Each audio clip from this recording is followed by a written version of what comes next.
तो आज हम लोग स्टार्ट करने वाले हैं। सबसे पहले बता दिया गया है डाइजेस्टिव सिस्टम। क्या बताया गया है? Digestive system. क्या बताया गया है? डाइजेस्टिव सिस्टम बताया गया। उसके बाद क्या बताया गया था? रेस्पायरेटरी। क्या बोला गया है?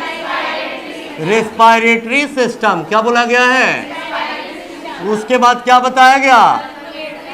Circulatory system. क्या बताया गया?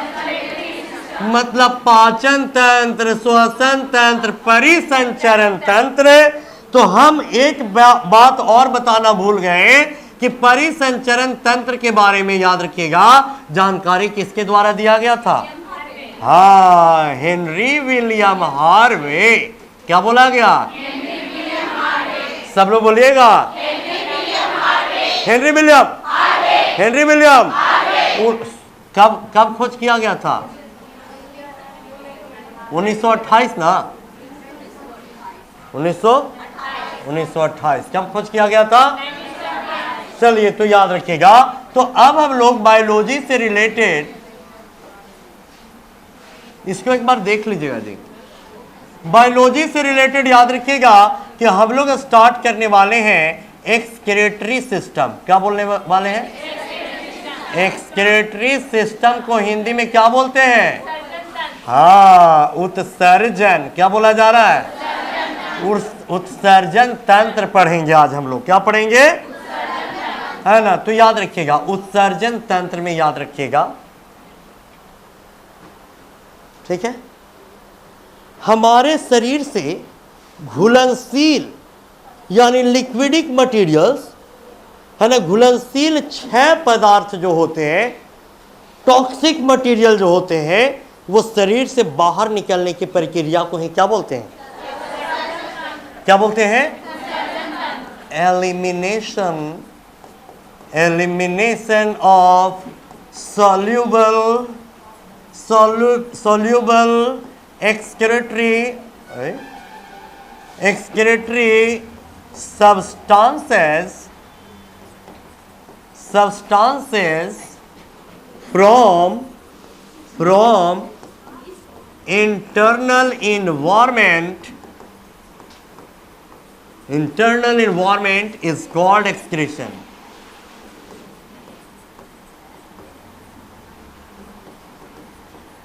याद रखिएगा, बोल दिया जा रहा है हिंदी में कि शरीर से, क्या बोला जा रहा है?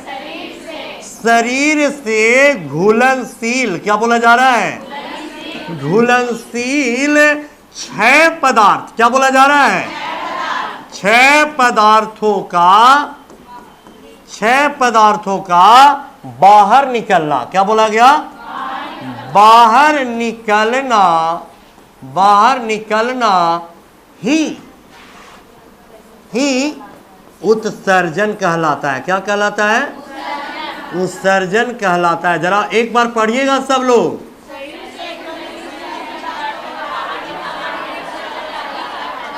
सब लोग बोल नहीं रहे बढ़िया से।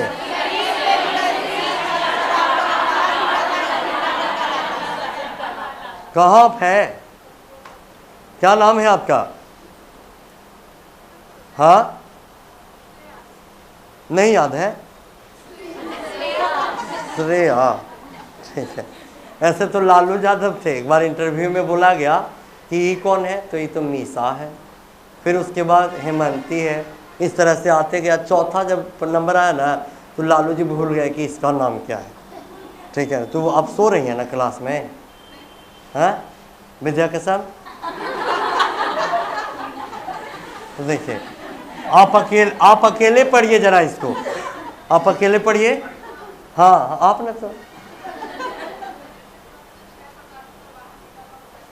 हाँ। तो याद रखिएगा कि 6 पदार्थ। क्या बोला जा रहा है? 6 पदार्थ। क्या बोला जा रहा है? तो 6 पदार्थ हम लोगों से निकलता है यूरिया। क्या निकलता है? क्या निकलता है? सब लोग बोलिए।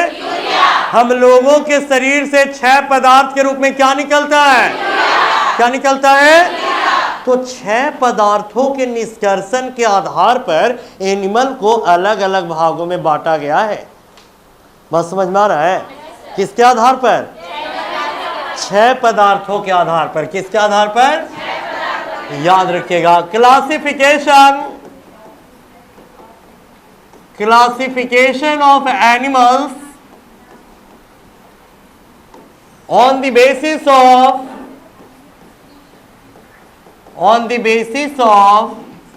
excretory substances, है ना। यानी कि 6 पदार्थ के आधार पर। किसके आधार पर? 6 पदार्थ के आधार पर जंतु का वर्गीकरण, है ना। इंग्लिश समझ में आ रहा है ना। चलिए, तो एनिमल्स को कितने भागों में बांटा गया है? कितने भागों में? 3 भागों में। कितने भागों में? 6 भाग कहां से याद करके आया?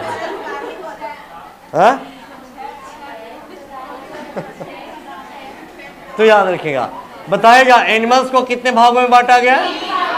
कितने भागों में? 3 भागों में। एक को बोला गया एमिनोटेलिक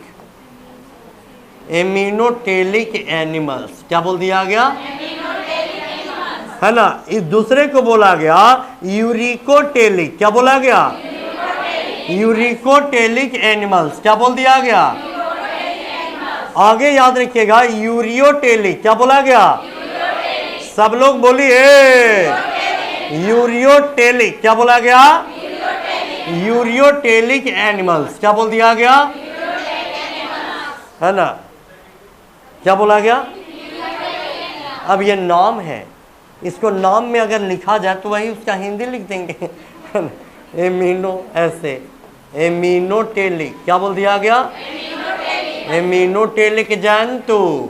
इसी तो हिंदी आया जंतु, है ना। एक को बोला गया यूरिकोटेलिक। क्या बोला गया? यूरिकोटेलिक जंतु। क्या बोला गया? और याद रखिएगा एक को बोला गया यूरियोटेलिक। क्या बोला गया? अब तीनों में अंतर यह है कि एमिनोटेलिक में याद रखिएगा कि जलीय जीव होंगे। कौन होंगे? जलीय जीव, और वो भी एक कोशिकीय। क्या बोला जा रहा है? एक कोशिकीय। जितने तरह के जीव है वो सब अमोनिया एक्सक्रीट करेगा। क्या एक्सक्रीट करेगा? अमोनिया का फॉर्मूला क्या होता है? NH3। क्या होता है? सब लोग बोलिए NH3। मतलब ये हो गया कि जलीय जीव हो या समुद्री जीव हो, यानी कि वैसे जीव जिसका शरीर एक कोशिका से मिलकर बना हुआ हो, एक कोशिकीय जीव कहलाता है, और वो एक्सक्रेटरी मटेरियल के रूप में अमोनिया बाहर करता है। क्या बाहर करता है? तो इसलिए अमोनिया के नाम पर इसको क्या बोला गया? अमोनिया के नाम पर क्या बोला गया? क्या ये बात समझ में आ रहा है? तो बताइएगा जंतु जगत के जीवों को 6 पदार्थों के निष्कर्षण के आधार पर कितने भागों में बांटे? सबसे पहले क्या बोला गया? एमिनोटेलिक के बाद क्या बोले? यूरिकोटेलिक के बाद क्या बोले? यूरियो। क्या बोला गया? अब यूरिकोटेलिक में याद रखिएगा यूरिक एसिड बाहर किया जाएगा। क्या बाहर किया जाएगा? Uric acid. क्या बोला जा रहा है? अब यूरिक एसिड कौन बाहर करेगा भाई?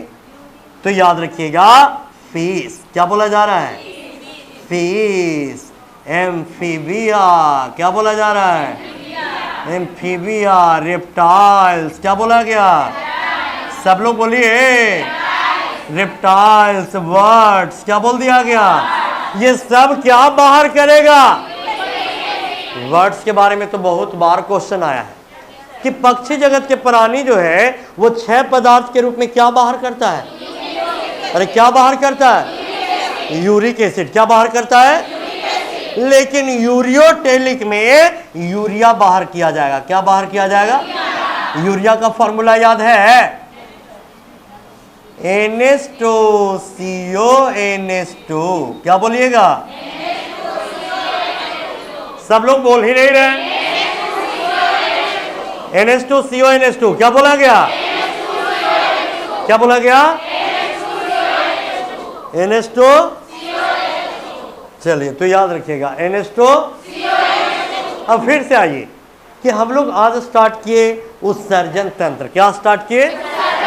यानी एक्सक्रेटरी सिस्टम। क्या स्टार्ट किए? तो बताइएगा कि हम लोग एक्सक्रेटरी मटेरियल के रूप में यूरिया त्याग करेंगे ना? क्या त्याग करेंगे? तो उसी 6 पदार्थों के निष्कर्षण के आधार पर एनिमल्स को 3 भागों में बांटा गया। कितने भागों में? सबसे पहले बताया गया एमिनोटेलिक। क्या बोला गया? उसके बाद बोला गया यूरिकोटेलिक। क्या बोला गया?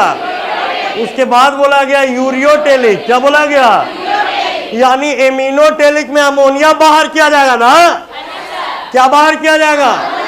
यानी जलीय जीव, समुद्री जीव, यानी एक कोशिकीय जीव। एक कोशिकीय जीव यानी पारामीशियम, अमीबा। बात समझ में आ रहा है? लेकिन यूरिकोटेलिक में यूरिक एसिड बाहर किया जाएगा और उसमें बताया गया क्या क्या? फिश, एम्फीबिया, रेप्टाइल्स, क्या क्या बोले?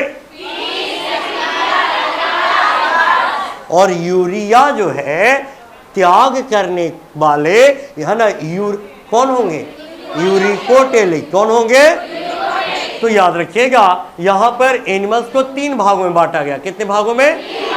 यहां तक बात समझ में आ रहा है? तो याद रखिएगा ह्यूमन बींग्स यानी कि मानव शरीर का उत्सर्जी अंग कौन है? कौन है? किडनी। क्या बोला जा रहा है? अरे मानव शरीर का उत्सर्जी अंग क्या है? किडनी। क्या है? क्या बोल रहे हैं आप? हाँ, वेरी गुड। हाँ, तो अच्छा त्वचा ही बोल रहे थे। मतलब मेन किडनी होगा और स्किन भी होता है। क्या होता है? स्किन भी होता है। और याद रखिएगा लंग्स भी होगा। क्या होगा? लंग्स भी होगा। और क्या होगा? इंटेस्टाइन होगा। क्या होगा? इंटेस्टाइन। क्या बोला जा रहा है? किडनी को हिंदी में ब्रिक बोलते हैं। क्या बोलते हैं? अरे क्या बोलते हैं? स्किन को त्वचा। क्या बोलते हैं? लंग्स को फेफड़ा। क्या बोलते हैं? तो बताएगा इंटेस्टाइन को और क्या बोलते हैं? तो आपको पता है कि ब्रिक यानी किडनी से यूरिया त्याग किया जाता है। क्या त्याग किया जाता है? अरे सब लोग बोलिए। और त्वचा से याद रखिएगा स्वेट। क्या बोला जा रहा है? सब लोग बोलिएगा। मतलब पसीना। क्या बाहर निकलता है? तो पसीना भी एक्सक्रेटरी मटेरियल है ना, उसमें सॉल्ट एंड वाटर होता है ना। अरे पसीना में क्या होता है? सॉल्ट एंड वाटर जो है कहां से निकल रहा है? स्किन भी आपका एक्सक्रेटरी ऑर्गन है कि नहीं है? यानी वैसे आपके बॉडी का ऑर्गन है जो एक्सक्रेटरी मटेरियल को बाहर करता हो, एक्सक्रेटरी ऑर्गन कहलाता है, उत्सर्जी अंग कहलाता है। क्या कहलाता है? क्या कहलाता है? अब याद रखिएगा लंग्स जो है वो CO2 को बाहर करेगा कि नहीं करेगा? हम लोग वायुमंडल से क्या प्राप्त किए? वायु। रेस्पिरेशन हम बता दिए। वायुमंडल से क्या प्राप्त करते हैं? एकदम ऑक्सीजन को बुलाते हैं, क्या ऑक्सीजन इधर, ऐसा नहीं है ना? पूरा वायु हम लोग लेते हैं ना। हम लोग लेते हैं एयर। क्या लेते हैं? हाँ, उसमें जो है लंग्स जो है वो ऑक्सीजन की मात्रा का 4% उसको लेकर और कार्बन डाइऑक्साइड में बदल देता है ना? तो उस प्रोसेस को ही बोलते हैं रेस्पिरेशन। क्या बोलते हैं?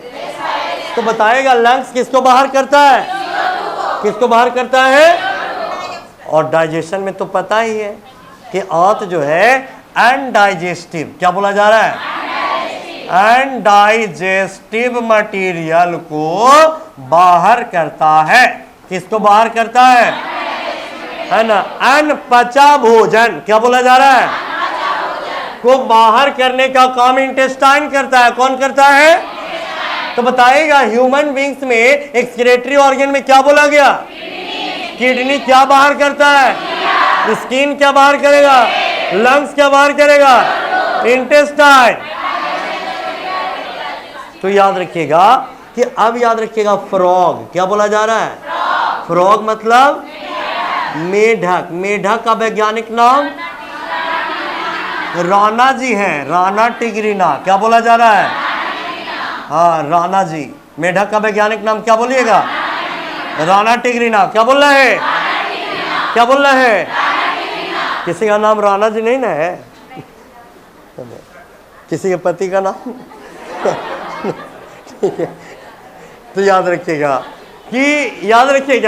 कि मेढक का वैज्ञानिक नाम क्या बोला जा रहा है? राणा टिगरीना। बताएगा मेढक में क्रोमोसोम कितना होता है? क्रोमोसोम जो है ना, कितना होता है? 26। कितना होता है? आप लोग को क्रोमोसोम याद करवाए थे क्या? याद है कि भूल गए? हाँ, भूल गए। अस्कैरिस में कितना? अस्कैरिस में 2 तिया 4 होता है।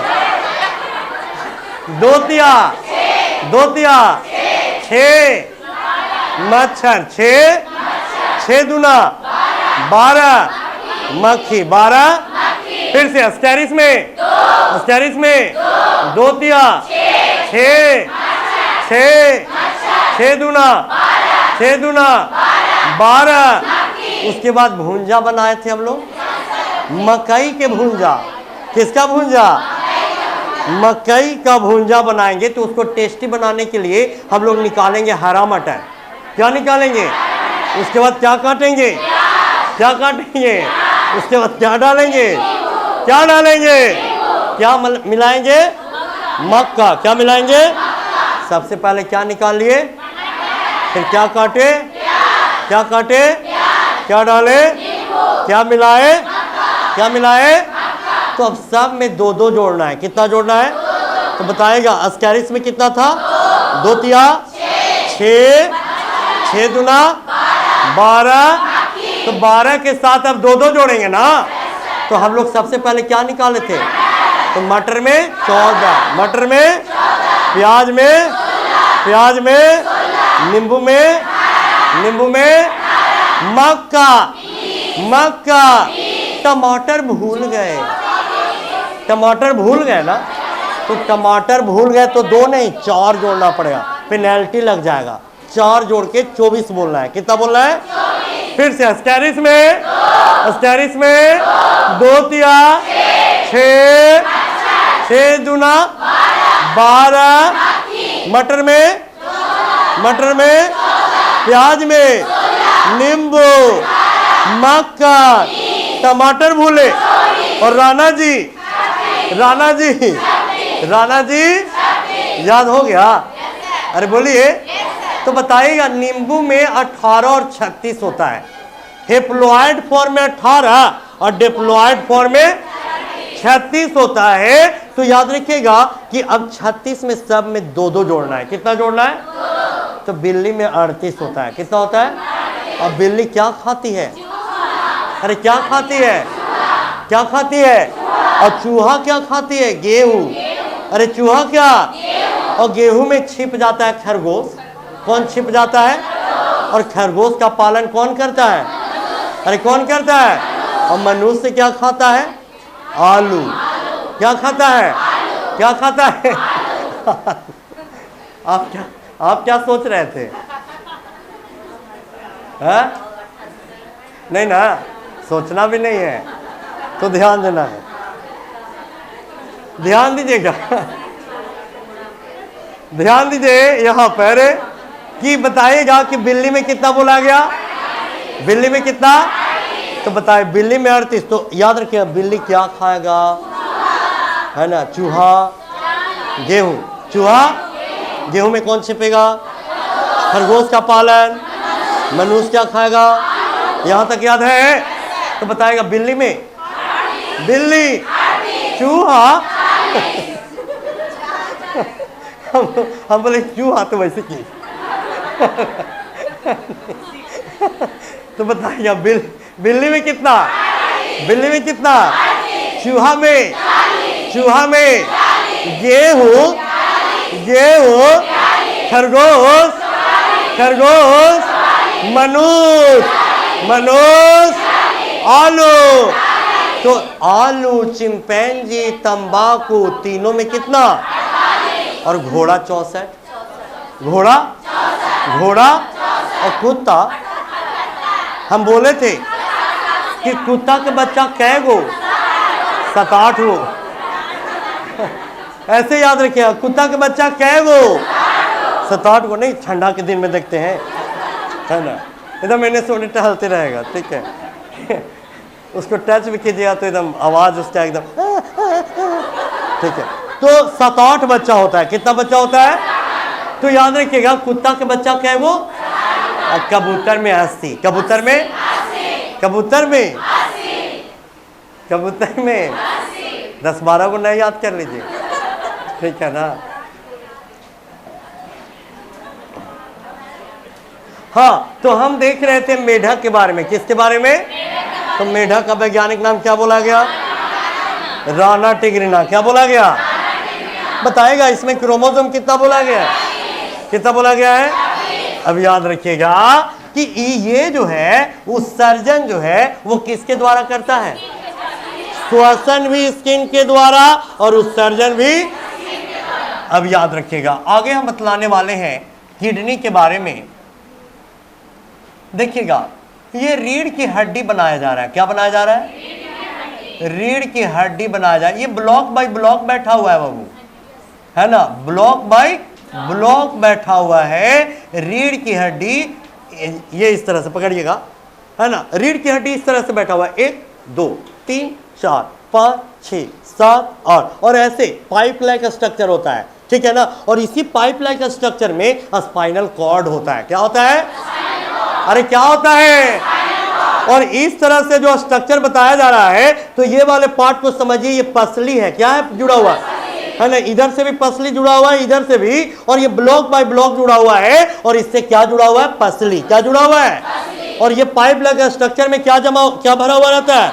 स्पाइनल कॉर्ड व्यवस्थित रहता है। क्या व्यवस्थित रहता है? तो याद रखिएगा कि ये कभी कभी आप लोग देखे होंगे कि पीछे अगर कहीं पर ऑपरेशन करना हो तो स्पाइनल कॉर्ड में ही इंजेक्शन दे दिया जाता है, ताकि स्पाइनल कॉर्ड आपका क्या कर गया, है ना, ग्राउंड स्टेट में चला गया, सुसुप्तावस्था में चला गया। मतलब इधर कुछ भी किया जाएगा, चीड़ फाड़ आपको पता नहीं चलेगा। बात समझ में आ रहा है? तो याद रखिएगा, इसी के बीच में व्यवस्थित रहता है स्पाइनल कॉर्ड। क्या व्यवस्थित रहता है? Spinal cord. बात समझ में आ रहा है? ये क्या बता दिया गया? Spinal cord. क्या बोला गया? इसका लंबाई 45 सेंटीमीटर होता है। कितना होता है? और ये जो है ये रिफ्लेक्स एक्शन को पता लगाता है। किसको? रिफ्लेक्स एक्शन मतलब अचानक होने वाला क्रिया। देखिए, तो ये वाला जो है ये किससे पता चला? Spinal cord. क्या बोला गया? है ना, अचानक। क्या बोला जा रहा है? अचानक। जैसे कि कहीं पर जा रहे हैं, है ना, तो ये जो प्रक्रिया है ये किसके द्वारा पता चलेगा? स्पाइनल। आप लोग रोटी बनाने के लिए तवा चढ़ा देते हैं और भूल गए कि गैस जला दिए हैं कि नहीं जलाए, और पूरा एकदम धधक गया तवा, है ना, है ना, तो आपके मन में था कि तवा जो है ठंडा है, एक जो है गर्म लगा, तो वो जो है जल्दी में अचानक वो कौन कैच करता है? Spinal cord. अरे कौन? Spinal cord. बात समझ में आ रहा है? तो याद रखिएगा कि यहाँ पर, है ना, रात को 10 बजे या रात को 12 बजे घर में कोई नहीं हो, है ना, और पीछे से आके बोले धापा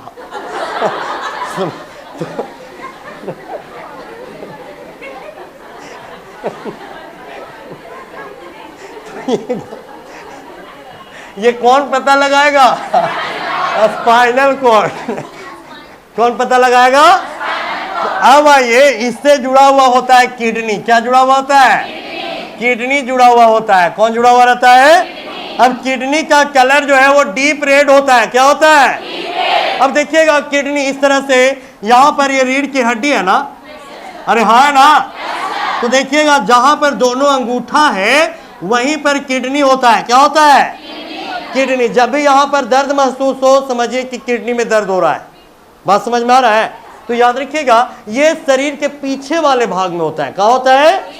रीढ़ के हड्डी के दोनों तरफ। रीढ़ के हड्डी के तो याद रखिएगा यहाँ पर कि राइट वाला लंग्स जो है वो बड़ा है ना, अरे है ना, तो बड़ा होने के कारण ये राइट किडनी, अब पीछे की ओर से देख रहे हैं ना इसको, तो ये राइट पार्ट होगा और ये क्या होगा? तो राइट किडनी जो है वो लेफ्ट किडनी से 25 सेंटीमीटर नीचे हो जाता है। कितना सेंटीमीटर? अरे लेफ्ट लंग्स छोटा है ना, और राइट लंग्स क्या है? तो राइट लंग्स बड़ा होने के कारण राइट किडनी जो है वो 25 सेंटीमीटर क्या हो जाता है? छोटा नहीं, नीचे।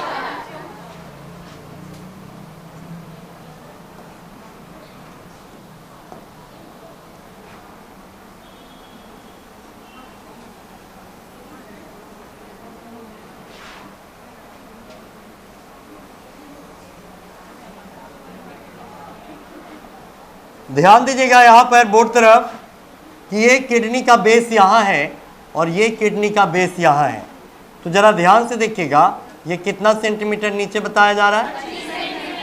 सब लोग बोलिएगा 25 सेंटीमीटर। 25 सेंटीमीटर बोल दे, 25 मिलीमीटर। 25 मिलीमीटर याद रखिएगा। तो अब ध्यान देना है कि आपको लग रहा होगा कि राइट जो है ये किडनी, ये इसका नाम क्या दिया गया? Right kidney. क्या बोला गया? और ये क्या बोला गया? Left kidney. क्या बोला गया है? लेफ्ट किडनी, है ना। तो याद रखिएगा ये किससे जुड़ा हुआ है? रीढ़ की हड्डी। रीढ़ की हड्डी, स्पाइनल कॉर्ड बोल रहा है। रीढ़ की हड्डी किससे जुड़ा हुआ है? अब रीढ़ की हड्डी के बीचों बीच ना बताया स्पाइनल कॉर्ड, जिसकी लंबाई कितना होता है? कितना होता है? और अचानक होने वाली घटना को पता कौन लगाता है? Spinal cord. कौन पता लगाता है? आपको हम आगे बताएंगे ब्रेन के बारे में। किसके बारे में? तब ब्रेन तेज होगा आप लोग का, ठीक है ना। तो ब्रेन का सबसे छोटा पार्ट यहां पर है मेडुला ऑब्लोंगाटा। क्या है? और यही मेडुला ऑब्लोंगाटा जो है आगे पतला होकर के स्पाइनल कॉर्ड में बदल जाता है। बात समझ में आ रहा है? तो याद रखिएगा कि यहां पर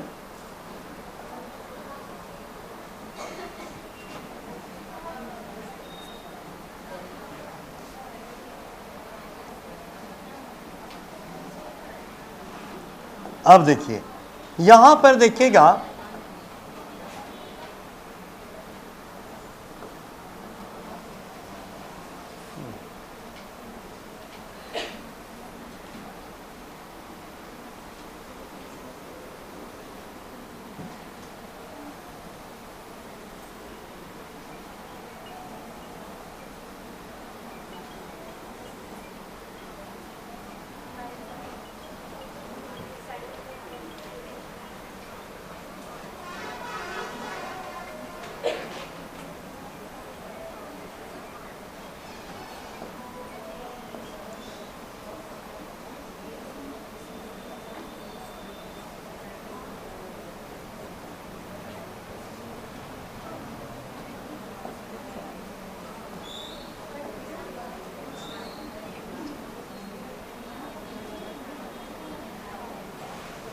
ध्यान दीजिएगा, यहां पर इसको हम लोग बोल दिए यूरेटर। क्या बोला गया? सब लोग बोलिएगा यूरेटर। क्या बोला गया? यानी मूत्र वाहिनी। क्या बोला गया है? तो याद रखिएगा इसको बोल दिया गया यूरेटर, मूत्र वाहिनी, है ना। और इसको बोल दिया गया यूरिनरी ब्लैडर। क्या बोला गया? Urinary bladder. क्या बोला गया है ना, यानी मूत्राशय। क्या बोला गया है? तो ध्यान दीजिएगा यहां पर बोल दिया जा रहा है कि किडनी से जुड़ा हुआ होता है। किससे जुड़ा हुआ होता है? किससे जुड़ा हुआ होता है? तो ये किडनी का पोजीशन बताया गया। किसका पोजीशन बताया गया? है ना। किडनी आपके शरीर में कितना जोड़ा होता है? कितना जोड़ा? कितना जोड़ा? है ना। Left left left. तो राइट किडनी लेफ्ट किडनी से कितना नीचे? 25 मिलीमीटर। कितना नीचे? आपको पता होना चाहिए कि किडनी का लंबाई जो है वो 10 सेंटीमीटर होता है। कितना होता है? चौड़ाई 5 सेंटीमीटर होता है। कितना होता है? इसका वजन कितना होता है? 150 ग्राम। कितना होता है? सब लोग बोलिएगा, बताएगा। कलर कैसा होता है? Deep red. कैसा होता है? बताइएगा इसका शेप कैसा होता है? सेम का बीज के देखे आप लोग, है ना, जिसको आप लोग बोलचाल में सीम बोलते हैं, उसको बोलते क्या है? सेम, है ना। बुक के लैंग्वेज में क्या बोलते हैं? तो सेम के बीज के आकार का, किसके आकार का? सेम के बीज का आकार इसी तरह का होता है। तो ये डायग्राम समझ में आया सबको? अब आइए, अब किडनी को हम लोग काटेंगे। किडनी को क्या करेंगे? अरे क्या करेंगे? काट देंगे। आइए काटते हैं। अब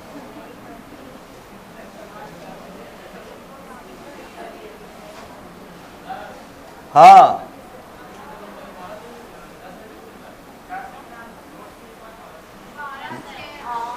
बारह लिखवा दिए हैं,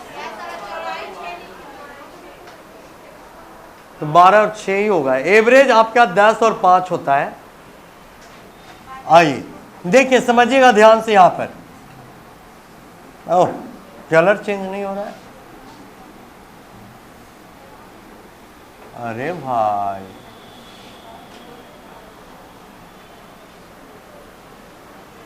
समझिएगा ध्यान से, डायग्राम में ही समझना है आप लोगों को।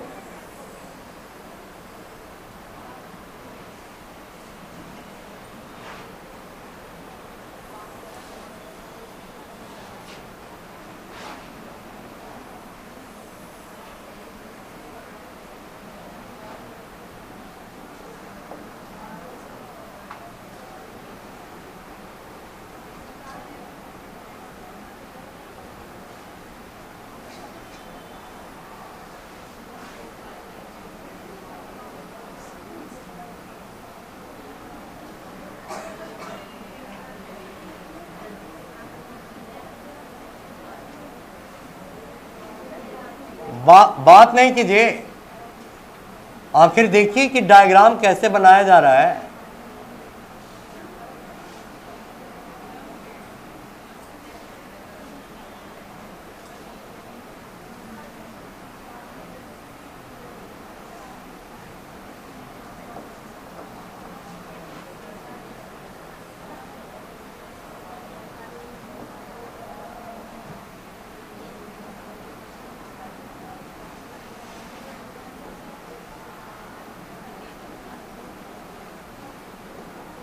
ओह नो, ठीक है।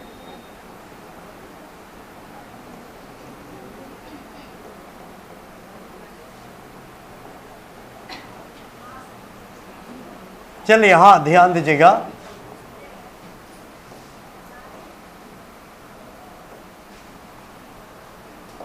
आइए,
समझिएगा,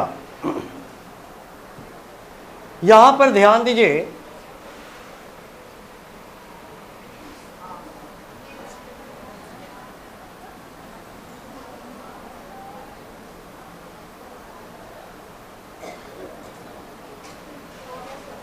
देखिए, ये वाला पार्ट का नाम है, ये रेड वाला पार्ट का नाम है वेना कावा। क्या बोला जा रहा है?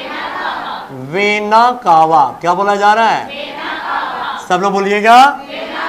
और ये वाला पार्ट का नाम है आयोर्टा। क्या बोला जा रहा है? तो वेना कावा से इम्प्योर ब्लड आएगा। कैसा ब्लड आएगा? Impure blood. कैसा ब्लड? इम्प्योर ब्लड आएगा।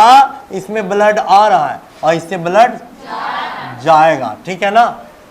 इससे ब्लड आ रहा है और इससे ब्लड, तो इससे कैसा ब्लड जाएगा? प्योर ब्लड, प्यूरिफाई होकर जाएगा ना, फिल्ट्रेट होकर जाएगा ना। तो बताएगा कि इम्प्योर ब्लड किडनी में किसके द्वारा आ रहा है? वेना कावा के द्वारा, और यहां से फिल्ट्रेट होकर के किसके द्वारा बाहर जाएगा? तो ये किडनी को अब हम लोग इसको कट करेंगे। क्या करेंगे? कट करेंगे। तो अब इस किडनी को ध्यान दीजिएगा, कट किया जा रहा है।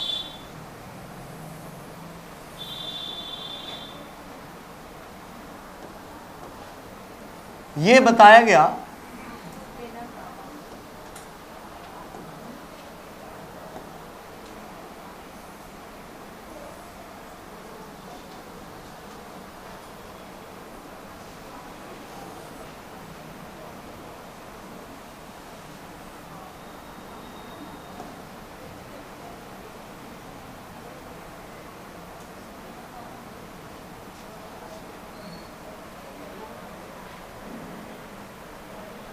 अब देखिएगा कि अब यहां पर प्योर ब्लड बताया गया और एक बताया गया इम्प्योर ब्लड। कैसा कैसा बताया गया?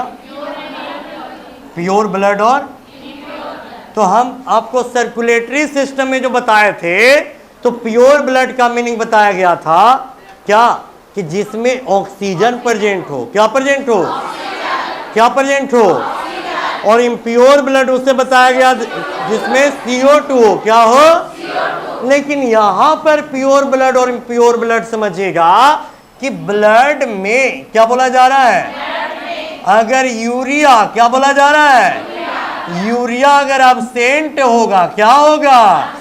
तो उसको क्या बोलेंगे? लेकिन अगर ब्लड में क्या बोला जा रहा है? यूरिया प्रेजेंट रहेगा। क्या रहेगा? तो उसको क्या बोलेंगे? अगर यूरिया नहीं है तो प्योर, और अगर यूरिया है तो उसी यूरिया वाले ब्लड को ही तो किडनी फिल्ट्रेट करता है ना। तो याद रखिएगा। अब देखिएगा वेना कावा से, किससे? वेना कावा से जो नलिका किडनी में जा रहा है उसका नाम है रीनल आर्टेरी। क्या बोला गया है? क्या बोला गया है? और जो किडनी से एओर्टा के साथ जुड़ा हुआ है उसका नाम है क्या? तो रीनल वेन। क्या बोला जा रहा है? सब लोग बोलिएगा। आर्टेरी को हिंदी में क्या बोलते हैं? धमनी। क्या बोलते हैं? और वेन को हिंदी में सीरा। तो रीनल धमनी से इम्प्योर ब्लड किडनी में आ रहा है ना, और रीनल वेन यानी रीनल सीरा से, है ना, प्योर ब्लड जो है वो किडनी से बाहर जा रहा है। किडनी से कहां जा रहा है? बाहर जा रहा है। ये बात समझ में आ रहा है सबको? तो याद रखिएगा, ये बताया गया क्या? तो रीनल आर्टेरी। क्या बोला गया? सब लोग बोलिएगा। और ये बोल दिया गया रीनल वेन। क्या बोल दिया गया? सब लोग बोलिए रीनल वेन। तो याद रखिएगा कि इससे जो है इम्प्योर ब्लड आ रहा है। क्या आ रहा है? Impure blood. कैसा ब्लड आ रहा है? और इससे प्योर ब्लड जो है बाहर जाएगा ना। कैसा ब्लड बाहर जाएगा? अब ध्यान दीजिए, ये किडनी का स्ट्रक्चर बताया गया। किसका स्ट्रक्चर बताया गया? किडनी का। अब किडनी से याद रखिएगा कि किडनी का स्ट्रक्चर इस तरह से, ध्यान दीजिएगा, डायग्राम से ही पूरा एक्सक्रीटरी सिस्टम क्लियर कर लेना है। सारे फैक्ट, सारे कंसेप्ट को डायग्रामिक सिस्टम से ही क्लियर कर लेना है। अब ध्यान दीजिएगा,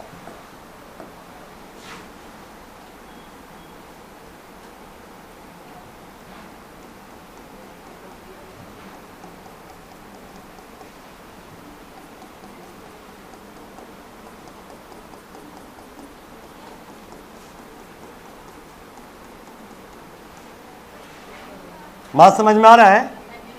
अब देखिएगा, दोनों में अंतर समझिएगा। देखिए, अगर रीनल आर्टरी से ब्लड अगर आएगा तो ये घिरे हुए भाग में रहेगा कि आपका इसमें चला जाएगा, घिरा हुआ भाग में रहेगा।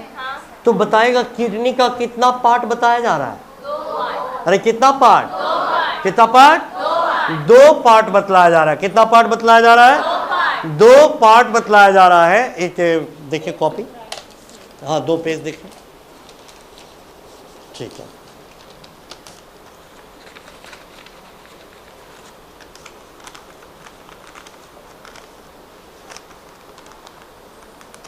इसको पकड़िए ऐसे,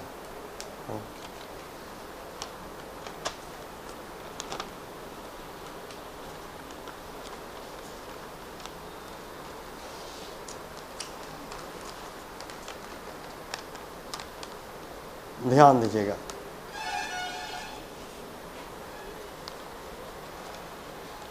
देखिए ये किडनी है ना, तो इसका कितना कितना कैविटी दिख रहा है? 2 कैविटी। कितना कैविटी दिख रहा है? तो देखिएगा कि ब्लड जब जा रहा है तो इसमें भरा हुआ रहेगा, इसमें भरा हुआ नहीं रहेगा। ये बात समझ में आ रहा है? तो अंदर वाले पार्ट को बोला गया मेडुला। क्या बोला गया? अरे सब लोग बोलिए, अंदर वाले पार्ट को क्या बोले? मेडुला बोला गया। क्या बोला गया है? हिंदी में भी इसको मेडुला ही बोलेंगे। क्या बोलेंगे? मेडुला ही बोलेंगे।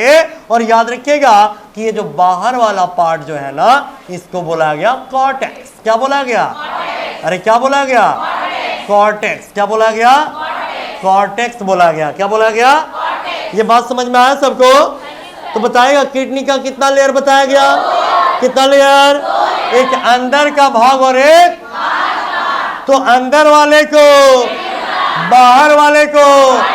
ये बात समझ में आ रहा है? और ये है यूरेटर। क्या बोला गया है? सब लोग बोलिएगा। तो याद रखिएगा कि ब्लड तो रीनल वेन से चला जाएगा और मूत्र जो बनेगा, यूरिन का फॉर्मेशन जो होगा, वो यूरेटर के सहारे यूरिनरी ब्लैडर में चलाएगा। कहां चलाएगा? यूरिनरी ब्लैडर में चलाएगा। कहां चलाएगा? और यूरिनरी ब्लैडर में कैपेसिटी याद रखिएगा 500 मिलीलीटर होता है। कितना मिलीलीटर? 500 मिलीलीटर। अगर यूरिन को बहुत ज्यादा देर तक अगर किसी भी व्यक्ति के द्वारा रोका जा रहा है तो वो पथरी बीमारी को पैदा करेगा। कौन सी बीमारी को? पथरी बीमारी को। कौन सी बीमारी को? और पथरी बीमारी जो है वो कैल्शियम ऑक्जेलेट के कारण होता है। किसके कारण? Calcium oxalate. सब लोग बोलिएगा। बताएगा स्टोन बीमारी किसके कारण होता है? तो बताएगा कि यूरिनरी ब्लैडर में यूरिन का कैपेसिटी कितना बताया गया? अगर 500 मिलीलीटर यूरिन को अगर बहुत ज्यादा देर तक अगर रोका जा रहा है और यह प्रक्रिया लगातार अगर चलते जा रहा है तो वो किस बीमारी को पैदा करेगा? स्टोन को। किसके कारण होता है? तो हम लोग देख रहे थे किडनी का कट फॉर्म यानी एलेस फॉर्म ऑफ किडनी। क्या बोला जा रहा है? एलेस फॉर्म ऑफ किडनी। ये समझ गया ना? चलिए तो ध्यान दीजिएगा कि ये मेडुला में होता है पिरामिड। क्या होता है? पिरामिड। सब लोग बोलिएगा। 1 2 3 4 5 6 7 8 9 10 11 12। मतलब एक किडनी में कितना पिरामिड? अरे एक किडनी में कितना पिरामिड? 12 पिरामिड। याद रखिएगा कि एक किडनी में, कितने किडनी में है ना, याद रखिएगा एक किडनी में 12 पिरामिड होते हैं। कितना पिरामिड होते हैं? तो बताइएगा, इसको बोला गया पिरामिड। क्या बोला गया? सब लोग बोलिएगा पिरामिड। क्या बोला गया? इस किडनी को ऊपर से नीचे की ओर काट दिया गया ना, तो बताइएगा कि ये रीनल आर्टरी और ये क्या बताया गया? तो रीनल आर्टरी से क्या आ रहा है? Impure blood. क्या आ रहा है? तो इससे ब्लड आ रहा है और इससे ब्लड, तो इससे कैसा ब्लड आ रहा है और इससे कैसा ब्लड जा रहा है? प्योर ब्लड यानी यूरिया रहेगा, और इम्प्योर ब्लड जिसमें क्या रहेगा? और यूरिया का ही तो छनन किडनी करता है। तो बताएगा कि किडनी का कितना लेयर बताया गया? अंदर वाले को क्या बोले? बाहर वाले को क्या बोले? मेडुला में क्या पाया गया?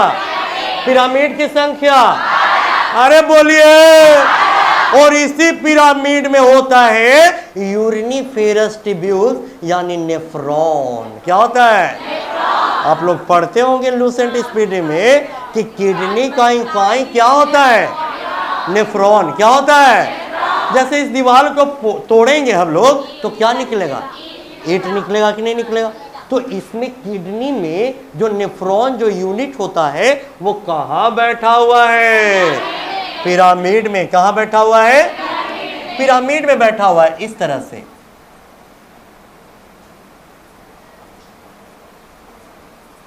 यहां तक बात समझ में आ रहा है? अरे बोलिए। तो इसको बोला गया पिरामिड, यूरिनिफेरस ट्यूब्यूल्स यानी नेफ्रॉन। क्या बोला गया? क्या बोला गया? नेफ्रॉन। इसीलिए स्टडी ऑफ किडनी क्या बोला गया? स्टडी ऑफ किडनी जो है वो नेफ्रोलॉजी बोला जाता है। क्या बोला जाता है? नेफ्रोलॉजी। क्या बोला जाता है? क्या यहां तक डायग्राम समझ में आ रहा है सबको? कोई दिक्कत? अब आइए लास्ट पॉइंट, यूरिनिफेरस ट्यूब्यूल्स। क्या बोला गया है? यानी इसी को हम लोग बोलते हैं नेफ्रॉन। क्या बोलते हैं? सब लोग बोलिएगा। नेफ्रॉन बोलते हैं। क्या बोलते हैं? तो बताइएगा नेफ्रॉन का डायग्राम अब हम बनाने जा रहे हैं। ध्यान से देखिएगा सभी विद्यार्थी।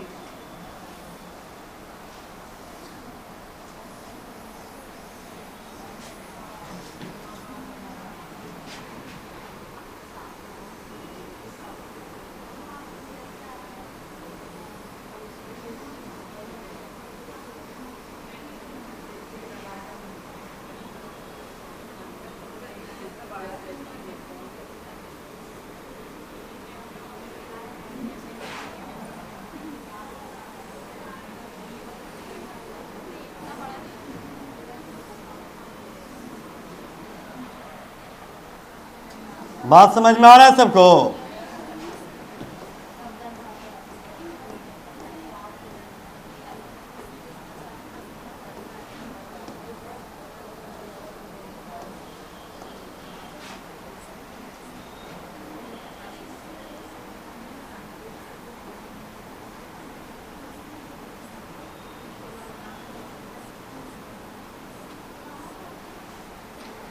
चलिए ध्यान दीजिएगा सब लोग।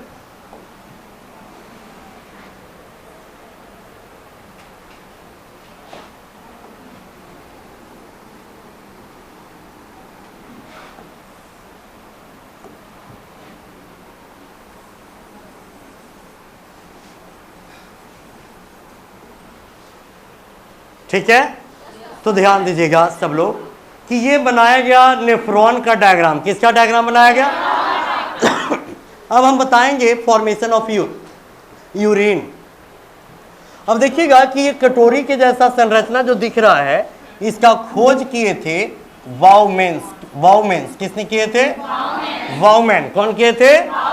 इसीलिए इसका नाम दिया गया है वाउमेंस कैप्सूल। क्या बोला गया है?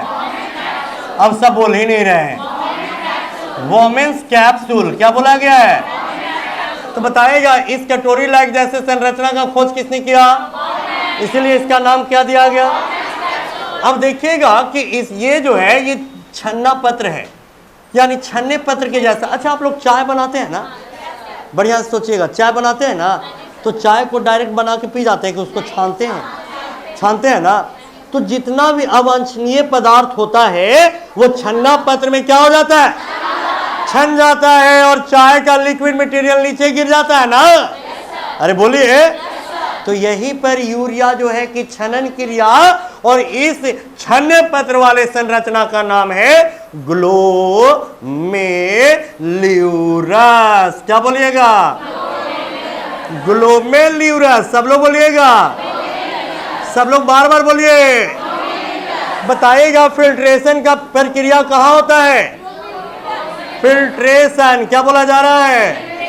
मतलब छनन। क्या बोला जा रहा है? छनन की क्रिया कहाँ होता है भाई? ग्लोमेर्युलस में। कहाँ होता है? ग्लोमेरुलस में। यहां तक बात समझ में आ रहा है सबको? तो याद रखिएगा इसका खोज किसने किया था, इसलिए इसका क्या नाम दिया गया। अब ये है पीसीटी, क्या बोला जा रहा है, और ये है डीसीटी, क्या बोला जा रहा है।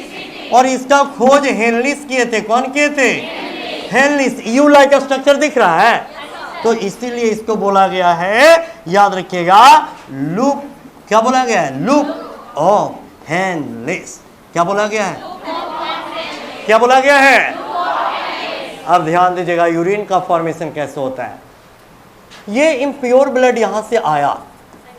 कौन सा ब्लड आया, कौन सा ब्लड आया, इम्प्योर ब्लड यहां से आया, और यूरिया का छनन होने के बाद जो अवांछनीय पदार्थ है, कैसा पदार्थ है, अवांछनीय पदार्थ है, वो यूरिन के रूप में यहां पर जमा हो गया। क्या जमा हो गया, यूरिन। क्या जमा हो गया, तो बताएगा यूरिन जो है वो जमा होने के बाद सबसे पहले कहां आएगा, सब लोग बोलिए, पीसीटी में होते हुए सबसे पहले कहां जाएगा, सब लोग बोलिए, लूप ऑफ हेनलिस से होते हुए कहां चला जाएगा, कहां चला जाएगा, डीसीटी में। सब लोग बोलिएगा, डीसीटी में चला जाएगा, और डीसीटी के बाद जो है ये चला जाएगा कहां, तो कलेक्टिंग डक्ट में। कहां चला जाएगा, इसका नाम है कलेक्टिंग, क्या बोला जा रहा है, कलेक्टिंग डक्ट। क्या बोला गया, मतलब इसी में जाकर के यूरिन जमा होता है। क्या जमा होता है, अब यूरिन जमा होता है तो ऐसे ऐसे एक नहीं दो नहीं, दोनों किडनी में मिलाकर 2 लाख से अधिक नेफ्रॉन होता है। कितना होता है, तो याद रखिएगा नेफ्रॉन की संख्या 2 लाख से अधिक। क्या बोल दिया गया, याद रखिएगा इसको, नेफ्रॉन की संख्या कितना, 2 लाख से। और ये कलेक्टिंग डक्ट जो है वो यूरेटर से जुड़ा रहता है। किससे जुड़ा रहता है, जो यूरेटर अभी आपको बताए थे ना, अरे बोलिए। तो देखिएगा कि किडनी में आपको बताया गया क्या, पिरामिड, और पिरामिड में क्या है, नेफ्रॉन। क्या है, और नेफ्रॉन में एक इम्प्योर ब्लड गया और यूरिया का छनन हुआ ग्लोमेरुलस में, और प्योर ब्लड जो है वो दूसरे नलिका से बाहर निकल गया, और यूरिन जो जमा हुआ वो सबसे पहले पीसीटी में गया, फिर लूप ऑफ हेनलिस में गया, फिर डीसीटी में गया, फिर कलेक्टिंग डक्ट में जमा होते हुए वो यूरेटर में गया, और फिर यूरिन कहाँ जमा हो जाता है, यूरिनरी ब्लैडर में। कहाँ जमा हो जाता है, और जहां से यूरिन डिस्चार्ज होता है उसका नाम है यूरेथ्रा। क्या बोला जा रहा है, सब लोग बोलिएगा। क्या ये पॉइंट समझ में आया सबको, अरे बोलिए। तो यूरिन कहाँ कलेक्ट हो गया, कलेक्टिंग डक्ट किससे जुड़ा हुआ है, यूरेटर से। किससे जुड़ा हुआ है, किससे, अब बताएगा यूरिन का कलर कैसा होता है, सब लोग बोलिएगा, किसके कारण, हाँ, यूरोक्रोम के कारण। किसके कारण, यूरिन का स्मेल किसके कारण पता चलता है, यूरिन नोड के कारण। किसके कारण, तो बताएगा कि येलो कलर किसके कारण होता है, स्मेल किसके कारण। आपको सुनकर आश्चर्य होगा कि किडनी जो है वो 24 घंटे में, कितने घंटे में, 180 लीटर विलियन को, कितने लीटर, 180 लीटर विलियन को फिल्ट्रेट कर सकता है, और 24 घंटे में 1.5 लीटर यूरिन का फॉर्मेशन करता है। कितने लीटर यूरिन का, 1.5 लीटर यूरिन का। कितने लीटर यूरिन का, तो क्या ये पॉइंट समझ में आया, हा? अरे समझ में आया, फिल्ट्रेशन का क्रिया कहाँ हुआ, अरे कहाँ हुआ, बताएगा कि इसका कटोरी के जैसा संरचना, उसका खोज किसने किया है, इसलिए इसको क्या बोला गया। बताइएगा कि ग्लोमेरुलस में छनन की क्रिया होने के बाद जो है लिक्विड मटेरियल जो जमा होता है वो क्या है, यूरिन। पहले कहाँ आया, उसके बाद कहाँ गया, उसके बाद कहाँ गया, उसके बाद कहाँ गया, कलेक्टिंग डक्ट किससे जुड़ा हुआ है, यूरेटर, यूरेटर से जुड़ा हुआ है। तो बताएगा यूरिन का कलर किसके कारण, स्मेल किसके कारण, 24 घंटे में कितना लीटर, 1.5 लीटर। कितना लीटर? हाँ, एक पॉइंट देखिए, जब आपका किडनी है ना यूरिया का फिल्ट्रेशन नहीं कर पा रहा हो, सब लोग सीधा बैठिए, 1 मिनट। किडनी यूरिया का फिल्ट्रेशन नहीं कर पा रहा हो, मतलब कि किडनी, उसको बोलते हैं किडनी फेल कर गया। मतलब जब किडनी यूरिया का फिल्ट्रेशन नहीं कर पाता है तो उसको हम लोग बोलते हैं कि किडनी क्या कर गया? तो वैसे व्यक्ति जिसके बॉडी में ब्लड का फिल्ट्रेशन नहीं हो पा रहा हो, उसके ब्लड को निकाल लिया जाता है, उसके जगह पर दूसरा ब्लड डाला जाता है। तो जब ब्लड को निकाला जाता है तो उसके ब्लड को ब्लड बैंक में जमा किया जाता है। कहाँ जमा किया जाता है? कितना डिग्री सेंटीग्रेड पर? 4 डिग्री। कितना डिग्री? ये पूछा हुआ क्वेश्चन, आप लोग सेट प्रैक्टिस नहीं करते क्या? ब्लड को ब्लड बैंक में कितने डिग्री सेंटीग्रेड पर जमा करते हैं? 4 डिग्री सेंटीग्रेड पर। कितने डिग्री? 4 डिग्री। और उसको आर्टिफिशियली वे में उसके ब्लड से यूरिया को क्या किया जाता है? फिल्ट्रेट किया जाता है, तो वो ब्लड प्योर हो गया ना। तो उस ब्लड को फिर उसी मनुष्य के बॉडी में डाल दिया जाता और फिर से वो पुराना ब्लड को निकाल दिया जाता है। तो जब ब्लड निकाला जाता है तो डायलिसिस, और जब प्योर ब्लड फिर से डाला जाता है तो मेटा डायलिसिस। जब ब्लड निकाल लिया गया तो और प्योर करने के बाद डाला गया तो गेटिंग? कोई दिक्कत यहां तक? तो आज आप लोग का पीडीएफ मिल जाएगा डाइजेस्टिव सिस्टम का, रेस्पिरेटरी सिस्टम का, सर्कुलेटरी सिस्टम का और एक्सक्रेटरी सिस्टम का। चारों का पीडीएफ मिल जाएगा और चारों को आप लोग को क्या करके आना है? पढ़ करके आना है। क्या करके आना है? Subscribe now and press the bell icon. Never miss an update.